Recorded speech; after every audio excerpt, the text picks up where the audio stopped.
বাংলাদেশ ফুটবলের বর্তমান পরিস্থিতি নিয়ে নতুন করে আলোচনা শুরু হয়েছে। জাতীয় দলের হেড কোচ হিসেবে 4 বছরের বেশি সময় ধরে দায়িত্ব পালন করা স্প্যানিশ কোচ হাভিয়ের কাবরেরার ভবিষ্যৎ নিয়ে এখন প্রশ্ন উঠছে ফুটবল অঙ্গনে।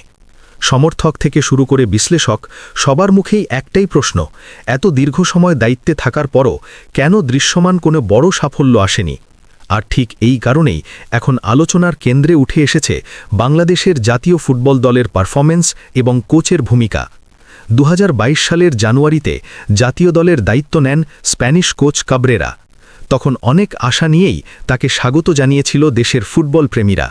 মনে করা হয়েছিল নতুন পরিকল্পনা, আধুনিক কৌশল এবং আন্তর্জাতিক অভিজ্ঞতা দিয়ে তিনি বাংলাদেশ ফুটবলকে নতুন উচ্চতায় নিয়ে যাবেন। কিন্তু 4 বছর 3 মাস পার হওয়ার পর সেই প্রত্যাশার সঙ্গে বাস্তবতার ফারাকটাই এখন সবচেয়ে বড় আলোচনার বিষয় হয়ে দাঁড়িয়েছে। এই সময়ে বাংলাদেশ জাতীয় ফুটবল দল মোট 39টি আন্তর্জাতিক ম্যাচ খেলেছে। এর মধ্যে জয় এসেছে মাত্র 10টিতে, ড্র হয়েছে 7টি ম্যাচ এবং পরাজয়ের তিক্ত স্বাদ পেতে হয়েছে 19 বার। হিসাব করলে দেখা যায় তার অধীনে দলের জয়ের হার মাত্র 25% একটু বেশি। এমন পরিসংখ্যান যে খুব একটা আশাজনক নয় সেটি বলাই বাহুল্য। ফিফা র্যাঙ্কিংয়ের দিক থেকেও তেমন বড় কোনো পরিবর্তন দেখা যায়নি। কাবরেরা যখন দায়িত্ব নেন তখন বাংলাদেশ ছিল 186 নম্বরে। দীর্ঘ 4 বছরেরও বেশি সময় পার হওয়ার পরও সেই অবস্থান খুব একটা বদলায়নি। বর্তমানে বাংলাদেশ অবস্থান করছে 181 নম্বরে, অর্থাৎ এই দীর্ঘ সময়ে উন্নতি হয়েছে মাত্র 5 ধাপ। ফুটবল বিশ্লেষকদের মতে এত সময়ে যদি বড় কোনো অগ্রগতি দেখা না যায় তাহলে সেই কোচিং প্রক্রিয়া নিয়ে প্রশ্ন ওঠাই স্বাভাবিক। কাবরেরার অধীনে বাংলাদেশের 10টি জয়ের দিকে তাকালেও দেখা যায় বেশিরভাগ জয় এসেছে তুলনামূলক দুর্বল দলের বিপক্ষে, যেমন মালদ্বীপ, ভুটান, কম্বোডিয়া কিংবা সেশেলসের মতো দলগুলোর বিরুদ্ধে জয় পেয়েছে বাংলাদেশ।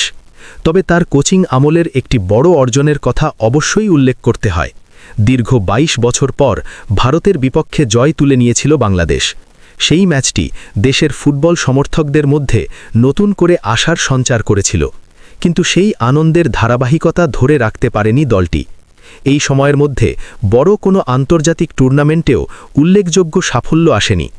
বিশেষ করে এশিয়ান কাপের মূল পর্বে জায়গা করে নেওয়ার স্বপ্ন ছিল বাংলাদেশের ফুটবল প্রেমীদের, কিন্তু বাছাই পর্বের লড়াইয়ে 4 দলের গ্রুপে তৃতীয় হয়ে শেষ পর্যন্ত ছিটকে যায় জামাল ভুঁইয়ার নেতৃত্বাধীন দল।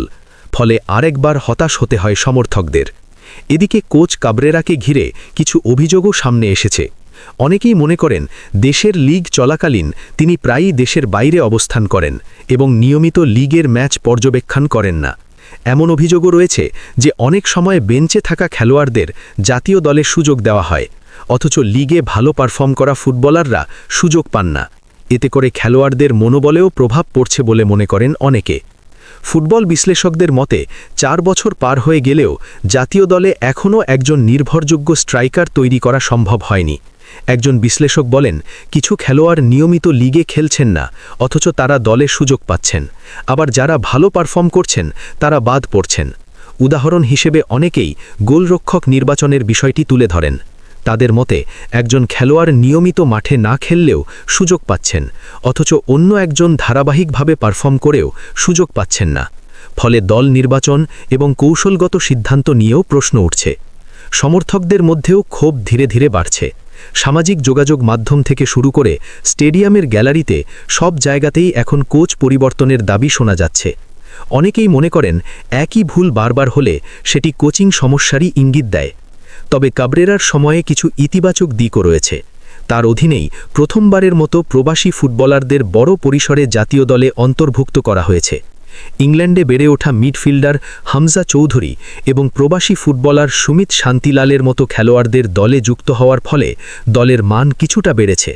পাশাপাশি মাঠে দর্শকের উপস্থিতিও বেড়েছে, যা বাংলাদেশের ফুটবলের জন্য ইতিবাচক একটি দিক।